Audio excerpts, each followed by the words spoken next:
Hi hello నమస్తే.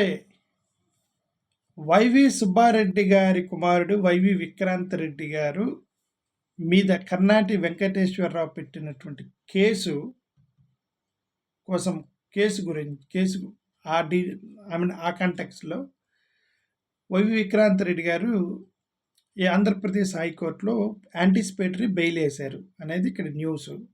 I'm reading the Indian express. It is good that ఈ went for anticipatory bail. మంగళగిరిలో December 2వ తారీఖుని case పడిందంట. అది కూడా ఒక ఇష్యూ. మంగళగిరి సిఐడి ఆఫీస్లో డిసెంబర్ 2. అంటే మంగళగిరిలో ఎందుకు పెట్టారంటే సిఐడి అనేది స్టేట్ మొత్తం ఒకటే కాబట్టి మంగళగిరిలో హెడ్ ఆఫీస్ ఉంది కాబట్టి ప్రాబబ్లీ మంగళగిరిలో పెట్టుంటారు. ఎందుకంటే విక్రాంత్ రెడ్డి ఉండేది హైదరాబాదు, కాకినాడ పోర్ట్ ఉంది కాకినాడలో, క్రైమ్ ఎక్కడో జరిగి ఉండిద్ది. ఆ కేసు పడింది మంగళగిరి సిఐడి ఆఫీస్లో, మంగళగిరిలో సిఐడి ఆఫీస్లో పడింది. ఓకే, అది మంగళగిరిలో పెట్టడానికి కారణం మంగళగిరి సిఐడి ఆఫీస్ అక్కడ ఉంది కాబట్టి పెట్టి ఉండవచ్చు బహుశా. This case pertains to complaint by Karnati Venkateswara Rao. Correct, Karnati Venkateswara Rao పెట్టిన కేసు అది. Petitioner accused the petitioner of coercing him into transferring shares ఉంటుంది Kakinada sea ports and Kakinada search. ఇది చాలా ఆశ్చర్యకరం ఇది. ఎందుకంటే సరే, ఇప్పుడు అక్కడ పెద్దల పేర్లు కొన్ని రాశారు. ఇప్పుడు విక్రాంత్ రెడ్డి అక్యూజ్ నెంబర్ 1, తర్వాత విజయసాయిరెడ్డి గారు అల్లుడు, ఇట్లా లిస్ట్ పెట్టారు. ఆ లిస్ట్లో అక్యూజ్ నెంబర్ 1 సుబ్బారెడ్డి గారి కొడుకు పేరు పెట్టారు.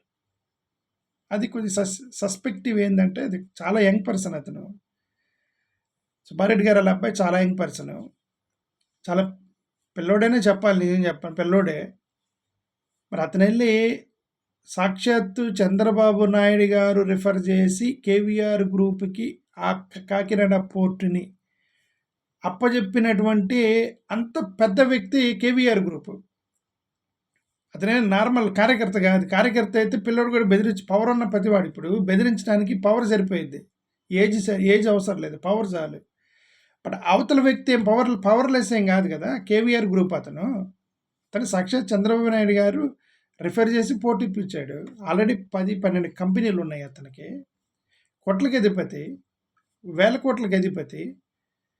ఒక పొలిటీషియన్ సన్న కుర్రోడు ఫోన్ చేసి నేను బెదిరిపోయి ట్రాన్స్ఫర్ చేశారని చెప్పడం అది ఆశ్చర్యం అంటాను. అది హాస్యాస్పదం అది. ఓకే, అంటే అతను ఏదో తప్పు దొరికి భయపడి అమ్మటమే. ఒకవేళ జరిగితే అతనేదో తప్పు చేసి భయపడ్డాడు, నా కంపెనీ పోయేటట్టుకుంది, వచ్చే 200 కోట్లన్నా వస్తాయి, ఆ 2500 కోట్ల తర్వాత సంగతి. జిఎంఆర్ గ్రూప్ ఒకటి ఇస్తానన్నది 2500 తర్వాత సంగతి. అరవింద్ ఒకటి 200 కోట్లు కూడా పోయేటట్టుకున్నాయని చెప్పేసి అట్లా అమ్ముకోవడమే తప్ప, బెదిరించి చంపుతానని చెప్పి బెదిరించి విక్రాంత్ రెడ్డి రాయించుకున్నాడు అనేది ఎవరు నమ్మశక్యం కాదు అది. ఓకే, అవతల వ్యక్తి కూడా చాలా పవర్ఫుల్ వ్యక్తి. Okay, Vikrant Reddy named as accused number 1 in the case. Denied any involvement. Obviously, Denny's involvement. నాకు సంబంధం లేదన్నాడు Vikrant Reddy, claiming that it was politically motivated. ఇదొక్కటే కాదు పొలిటికల్లీ మోటివేటెడ్. ఇప్పటి వరకు పడ్డ కేసులన్నీ పొలిటికల్లీ మోటివేటెడే. సోషల్ యాక్టివిస్టుల మీద పడ్డ కేసులన్నీ పొలిటికల్ మోటివేటెడే. ఈ సోషల్ మీడియా వాళ్ళ మీద పెట్టే కేసులన్నీ పొలిటికల్ మోటివేటెడే. దాంతోపాటు ఇది కూడా పొలిటికల్ మోటివేటెడే. జగన్ గారి మీద పడ్డ కేసులు కూడా పొలిటికల్ మోటివేటెడే. ఆయన సిఐడి ఆఫీసర్ల మీద, కొంతమంది పోలీస్ ఆఫీసర్ల మీద కేసులు పడ్డాయి, అవి పొలిటికల్లీ మోటివేటెడే. ఇవన్నీ పొలిటికల్ మోటివేటెడ్ కేసులే. రాజకీయం అనేది లేకపోతే కేసులు లేవు ఇక్కడ. ఓకే, రాజకీయం కోసం పెట్టినవి ఇవన్నీ. ఇప్పుడు ఏదో సోషల్ మీడియా వాళ్ళ మీద కేసులు పెట్టారు, వీళ్ళు తిరిగి పెట్టారు కేసులు. వాళ్ళు 500 కేసులు పెడితే వీళ్ళు 5000 కేసులు పెట్టారు వైఎస్ఆర్సీపీ వాళ్ళు. ప్రతి నియోజకవర్గం కేసులు పెట్టారు కదా, సోషల్ మీడియాలో పోస్ట్ చేసిన వాళ్ళు. ఒక్కదానికి కనీసం 41 నోటీస్ కూడా ఇవ్వాలి. వీళ్ళని తీసుకెళ్ళి 10-15 మందిని తీసుకెళ్ళి ఆ జైల్లో మగ్గుతున్నారు పాపం వాళ్ళు. ఆ రిమాండ్లో ఉన్నారు 14 రోజులు 15 రోజుల రిమాండ్లో. మరి పొలిటికల్ మోటివేషనేగా, రైట్? సో ఈ కేసులన్నీ కూడా politically మోటివేటెడే.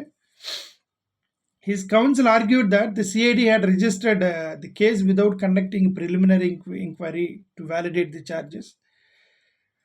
His counsel his advocate argued CID had registered the case without conducting preliminary inquiry. That is also valid point. Complaint చేయగానే వెంటనే ఎఫ్ఐఆర్ పెట్టేసి కంపెనీ కేసు పెట్టేయటమేంటి? ప్రిలిమినరీగా ఎంక్వైరీ చేయాలి కదా! ఇదిగోండి ఫోన్ చేసి ఇదిగోండి మీ పేరు మీద ఎవరో ఒక అతను కంప్లైంట్ చేశాడు. ఏంటి మీ వివరణ అడగకుండా FIR పెట్టేస్తారా?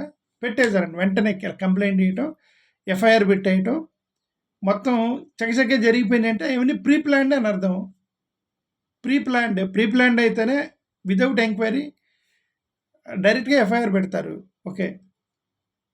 Additionally, it was highlighted that the share transfer process occurred entirely in Hyderabad, outside the jurisdiction of Mangalagiri CID. This is also a valid point. మన విక్రాంత్ రెడ్డి ఉంది హైదరాబాదు, పోర్ట్ ఉంది కాకినాడ, సిఐడి ఆఫీస్ ఉంది మంగళగిరి. కేసు ఇప్పుడు CID office మంగళగిరిలో పడింది. ఈ transfer of షేర్లు, కంపెనీలు, ఆడిటింగ్ డిపార్ట్మెంట్లు, అడ్వకేట్లు ఎక్కడెక్కడైతే ఈ డీల్ జరిగిందో ఇది మొత్తం హైదరాబాద్లో జరిగిందంట. హైదరాబాద్లో జరిగిన డీల్కి నువ్వు మంగళగిరి సిఐడి జ్యూరిస్డిక్షన్ ఎందుకు వచ్చింది, అక్కడ ఎందుకు పెట్టారని వీళ్ళు బెయిల్ చేశారు. అది correct. So Rao alleged that Vikrant Reddy used intimidation tactics to force the transfer of shares besides misappropriating 1,000 crore based on false audit report. False audit report ఇచ్చి 1,000 కోట్ల రూపాయలు మిస్అప్రప్రియేషన్ చేశారంట. మరి అదేంటో అంటే కంప్లైంట్ ప్రకారం Vikrant Reddy used intimidation tactics అనేది ఇది స్టార్టింగ్ నుంచి మన మీదే చెప్తున్నాం. అతను చాలా చాలా కుర్రోడు. అతను నేను భయపడిచ్చానని చెప్పడం కూడా అది ఆశ్చర్యాస్పదం, నమ్మశక్యంగా లేనటువంటి ఒక ఇష్యూ అది. Vikrant Reddy expressed his willingness to cooperate with the investigation and abide by any conditions imposed. That's good. He said, investigation cooperate చేస్తాను అన్నాడట. It's a decent, good decision. Highlighting the lack of prior criminal history. Vikrant రెడ్డికి I think this is this first FIR అనుకుంటా అతని మీద. గతంలో criminal history లేదు అతనికి, అంటే ఫస్ట్ ఎఫ్ఐఆర్ పడినట్టుంది. The risk of irreparable damage from potential arrest చేస్తే డ్యామేజ్ జరిగేది. This council sought an interim anticipatory bail until the court delivered its verdict on the primary petition. Good. Reports have surfaced suggesting that lookout notice were issued against petitioner. ఇది lookout notice, ఇది ఇంకొక issue. ఇది విజయసాయి రెడ్డి గారి మీద lookout notice ఇచ్చారు. అది funny కదా, విజయసాయి రెడ్డి గారి లుకౌట్ నోటీస్ ఇవ్వడం.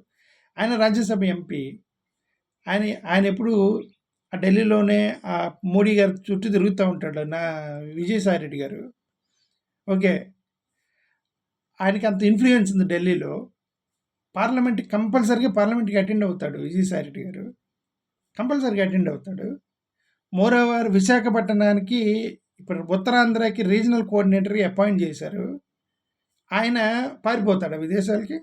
ఆయన పారిపోతే ఈ ఉత్తరాంధ్ర రీజనల్ కోఆర్డినేటర్ జాబ్ చేసేది ఎవరు, ఆ పార్లమెంట్కి వెళ్ళేది ఎవరు, అక్కడ ఢిల్లీలో ఇన్ఫ్లుయెన్స్ చేసేది ఎవరు? అలాంటి వ్యక్తిని దేశం దాటిస్తారా? అంత కీ పర్సన్ వైఎస్ఆర్సీపీలో అంత కీ పర్సన్ విజయసాయి రెడ్డి గారు. అతను విదేశాలకు పారిపోతే లుకౌట్ నోటీస్ ఇచ్చారు. అది హ్యూమిలేట్ చేయటమే కదా, అది నిజంగా హ్యూమిలేట్ చేయటమే కదా అది. So funny and humiliation to Vijayasai Reddy గారు అది. Okay, thank you.